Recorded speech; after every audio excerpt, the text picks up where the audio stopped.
来看台中的消息，立法院交通委员会去台中考察东方快速道路兴建的经费，为本来91亿，今麦已经调到130亿。立委江启臣希望讲中央会使承担部分的经费，同时请台中市政府赶紧完成计划甲程序，让已经拖正过的东方快速道路会使顺利进行，建立山城的交通路网。 台中市政府建设局相关人员针对快速道路建设工程做报告，因为进前宽频因素，互工程挡落来。今定复工了后，为本来91亿经费调到130亿，希望各路总局和营建署下当拿去相关补助。预算重编问题。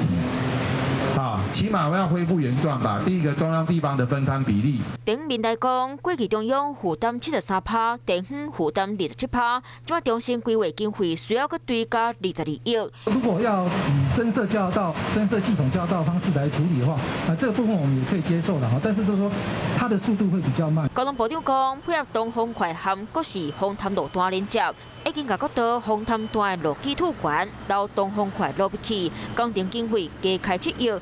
中央真支持，而且市府已经提出相关的设计和规划。我是陈雅玲，想要跟我一起从零掌握天下事吗？赶紧按下华视新闻 YouTube 频道的订阅按钮，开启小铃铛，跟我一起探讨公共议题，给您最专业的华视新闻。